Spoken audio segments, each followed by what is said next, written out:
જયેશ, સૌપ્રથમ વાત વિધાનસભાથી કે જ્યાં ચોમાસુ સત્રમાં કોંગ્રેસ આક્રમક બનશે। ચોમાસુ સત્રની શરૂઆત પૂર્વે જ વિપક્ષ કોંગ્રેસના ધારાસભ્યોની બેઠક મળી, જ્યાં ટૂંકી મુદતના પ્રશ્નોને લઈને વિરોધ પક્ષ નારાજ છે। આપણે જણાવીએ કે પ્રશ્નોત્તરી કાળ કામકાજના સમયમાં નથી લેવાયો, તેને લઈને વિરોધ પક્ષે વિરોધ કર્યો હતો અને ટૂંકી મુદતના પ્રશ્નોને લઈને પણ વિરોધ પક્ષે નારાજગી વ્યક્ત કરી છે।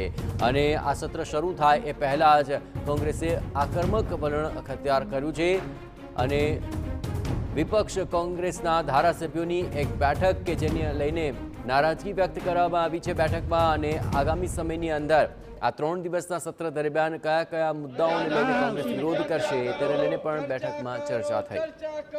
પ્રજાના પ્રશ્નોની ચર્ચા કરો, બંધ કરો, બંધ કરો, લોકશાહી હત્યા બંધ કરો, બંધ કરો, બંધ કરો।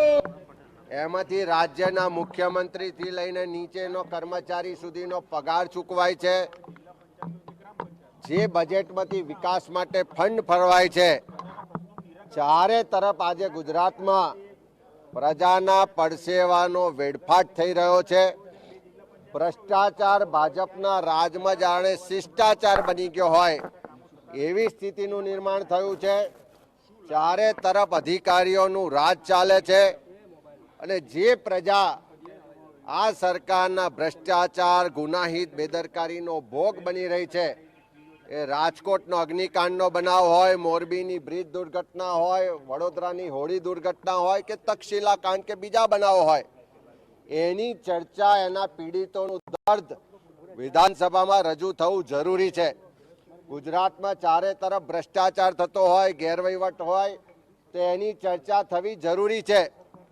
કેવડિયામાં આદિવાસી યુવાનોની હત્યા થતી હોય કે ગુજરાતમાં જ્યાં દૂધ નથી મળતું ત્યાં ઠેર ઠેર દારૂ મળી રહ્યો છે, ડ્રગ્સનો દિવસે ને દિવસે ગુજરાત તમામ રીતે હબ બની રહ્યું છે, એની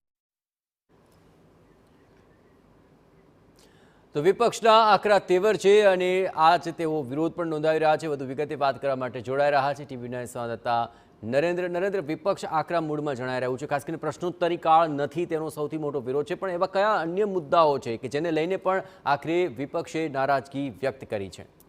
નરેન્દ્ર,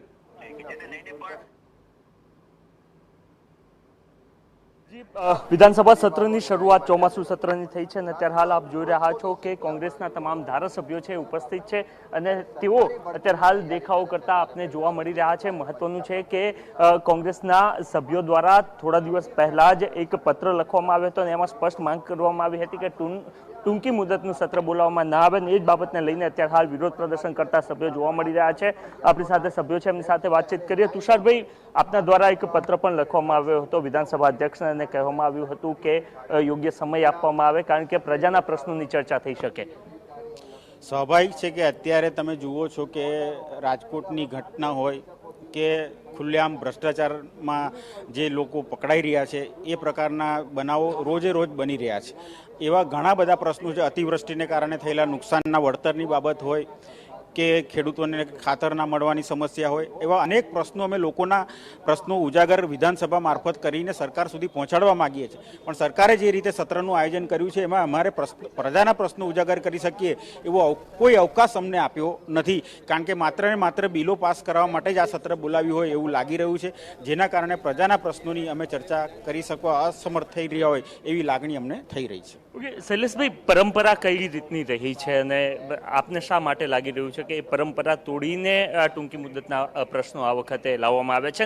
એકમાત્ર પ્રશ્ન આજની પ્રશ્નોત્તરીમાં કોંગ્રેસના ફાળે આવ્યો છે।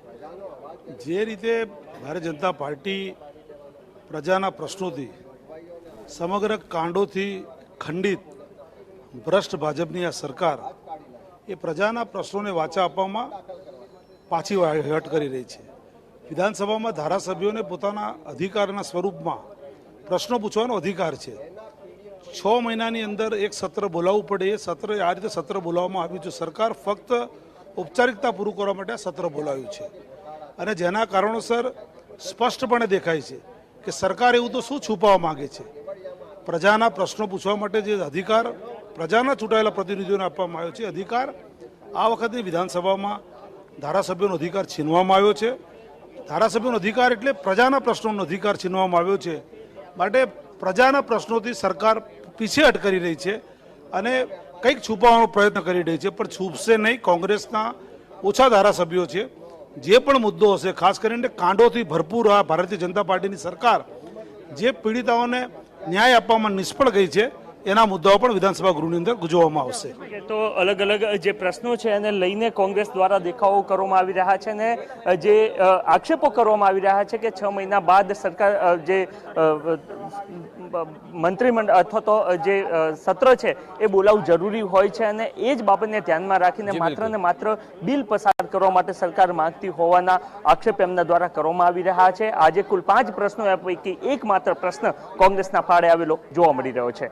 જી આભાર નરેન્દ્ર. તમામ ગતિવિધિઓ પર આપ નજર રાખતા રહેજો. તો 3 દિવસનું ચોમાસું સત્ર છે, પ્રશ્નોત્તરી કાળ કામકાજના સમયમાં સમાવેશ નથી કરાયો, જેને લઈને કોંગ્રેસે વિરોધ કર્યો. ટૂંકી મુદતના પ્રશ્નોને લઈને પણ વિરોધ પક્ષે નારાજગી વ્યક્ત કરી. આ ઉપરાંત વિવિધ મુદ્દાઓને લઈને આજે તેમણે વિધાનસભાની બહાર આ સત્રની વિરુદ્ધમાં નારેબાજી કરી હતી, જેમાં જાતિ આધારિત વસ્તી ગણતરીનો મુદ્દો છે, અગ્નિકાંડ, બોટકાંડ, આ તમામ મુદ્દાઓ પણ ઉઠાવ્યા.